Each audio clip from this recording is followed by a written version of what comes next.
کہ دین صرف وہی ہے جو قرآن و سنت میں بیان کیا گیا ہے، اس کے علاوہ کوئی چیز دین ہے نہ اسے دین قرار دیا جا سکتا ہے۔ رسول اللہ صلی اللہ علیہ وسلم کے قول و فعل اور تقریر و تصویب کے اخبار احاد جنہیں بالعموم حدیث کہا جاتا ہے، ان سے دین میں کسی عقیدہ و عمل کا اضافہ نہیں ہوتا۔ دین سے متعلق جو چیز ان میں آتی ہے وہ در حقیقت قرآن و سنت میں محصور اسی دین کی تفہیم و تبیین اور اس پر عمل کے لیے نبی صلی اللہ علیہ وسلم کے اسوہ حسنہ کا بیان ہے۔ حدیث کا دائرہ یہی ہے، چنانچہ دین کی حیثیت سے اس دائرے سے باہر کوئی چیز نہ حدیث ہو سکتی ہے نہ محض حدیث کی بنیاد پر اسے قبول کیا جا سکتا ہے۔ اس دائرے کے اندر البتہ حدیث کی حجت ہر اس شخص پر قائم ہو جاتی ہے جو اس کی صحت پر مطمئن ہو جانے کے بعد رسول اللہ صلی اللہ علیہ وسلم کے قول و فعل یا تقریر و تصویب کی حیثیت سے اسے قبول کر لیتا ہے۔ اس سے انحراف پھر اس کے لیے جائز نہیں رہتا، بلکہ ضروری ہو جاتا ہے کہ آپ کا کوئی حکم یا فیصلہ اگر اس میں بیان کیا گیا ہے تو اس کے سامنے سر تسلیم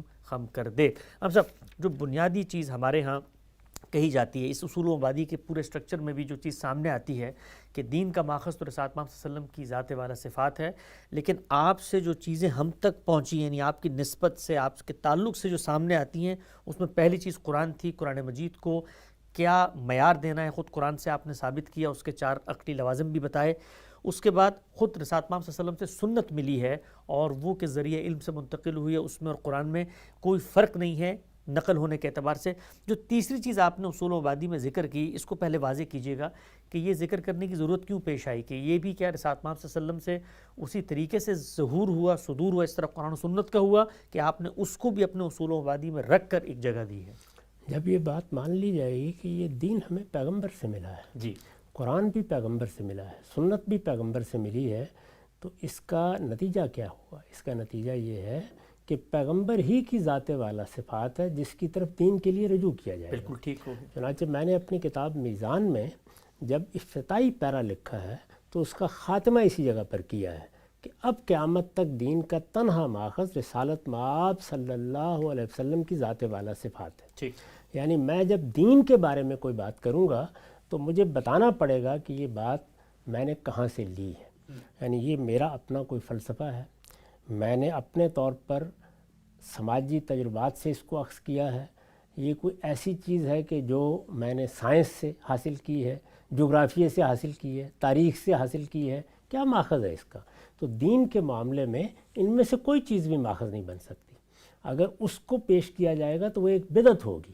وہ کوئی نئی چیز ہے جو آپ دین کے نام پر بیان فرما رہے ہیں۔ دین کے نام پر جو بات بھی کہی جائے گی، جو چیز بھی پیش کی جائے گی، اس کا ماخذ محمد الرسول اللہ ہوں گے۔ جب محمد الرسول اللہ ماخذ ہیں تو ظاہر ہے جو کچھ بھی آپ سے صادر ہو رہا ہے پھر اس کو سمجھا بھی جائے گا، دیکھا بھی جائے گا اور اس کو کیٹیگرائز بھی کیا جائے گا۔ تو یہ وہی چیز ہے، یعنی جو پہلی چیز آپ نے دی وہ اللہ کی کتاب دی،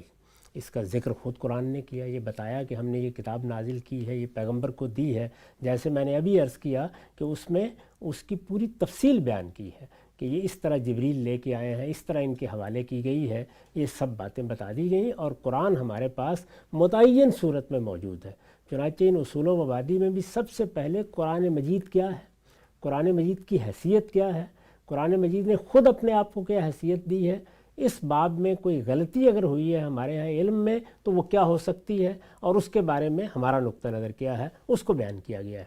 اس کے بعد پھر دوسری چیز سنت ہے، یعنی سنت کے بارے میں یہ بتایا گیا ہے کہ اس میں بھی کوئی ابہام نہیں ہے، کوئی اختلاف نہیں ہے، وہ متفق علیہ ہے۔ قرآن ہی کی طرح رسالت مآب صلی اللہ علیہ وسلم نے اس کو پورے اہتمام کے ساتھ پہنچایا ہے، وہ اسی اہتمام کے ساتھ آگے منتقل ہو رہی ہے۔ اس وقت بھی مسلمان امت میں جہاں چلے جائیے، ان کے مختلف گروہوں کے پاس چلے جائیے، ان کے فرقوں کے پاس چلے جائیے، سنت کے معاملے میں کبھی کوئی اختلاف نہیں ہوتا۔ اب ظاہر ہے کہ اس کے بعد رسالت مآب صلی اللہ علیہ وسلم نے کیا یہ دے دیا اور پھر آپ دنیا سے چلے گئے؟ نہیں، آپ دنیا میں رہے، جی، جب دنیا میں رہے تو لوگوں نے آپ سے رجوع کیا، آپ نے لوگوں کو کچھ باتیں بتائیں، آپ نے کسی سوال کا جواب دیا، تو رسالت مآب صلی اللہ علیہ وسلم کی اس کے ساتھ ایک تاریخ بنی ہے۔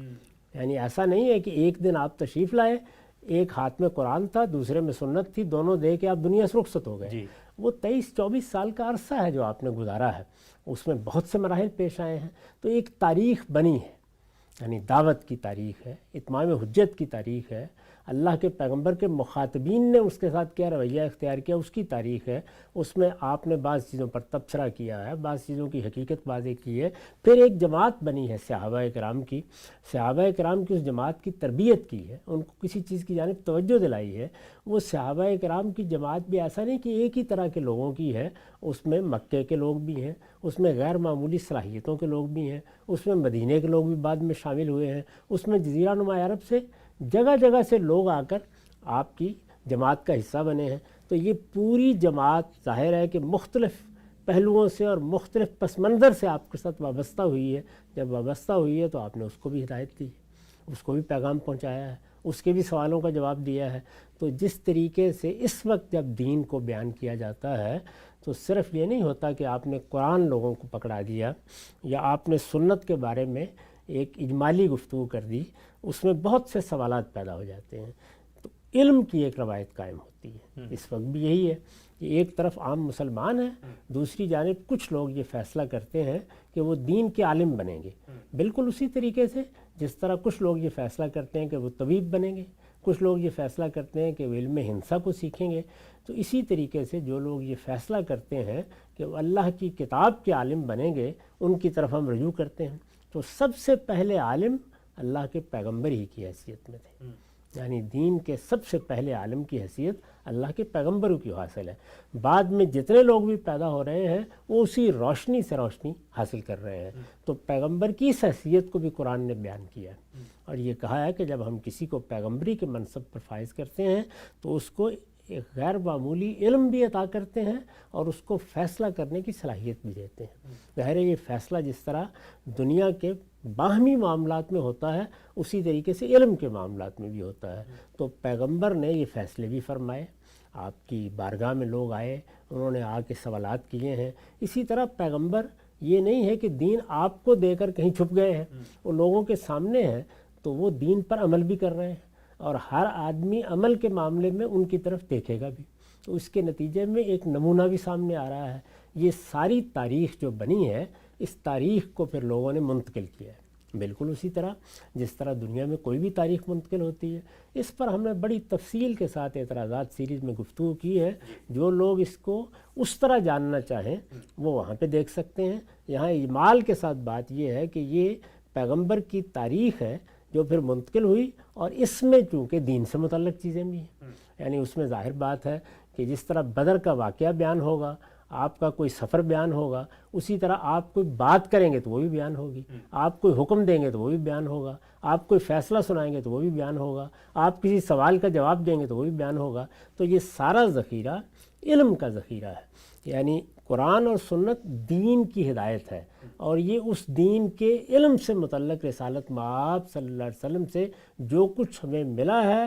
اس کو بیان کر دیا گیا ہے. تو اس علم سے ہم استفادہ کرتے ہیں, اس کو دیکھتے ہیں, اس کی تحقیق کرتے ہیں. یہ کس طرح منتقل ہوا ہے؟ یہ اخبار احاد سے منتقل ہوا ہے. یعنی یہ ایسا نہیں ہے کہ سارا کا سارا رسالت مآب صلی اللہ علیہ وسلم نے ایک ایک آدمی تک پہنچا دیا, کسی نے راستے میں سوال کیا ہے, کسی نے گھر میں کوئی بات پوچھی ہے. یہ وہ چیزیں ہیں کہ جو اسی طریقے سے منتقل ہوتی ہیں. تو چنانچہ جیسے تاریخ منتقل ہوتی ہے اسی طریقے سے اس کو صحابہ نے منتقل کر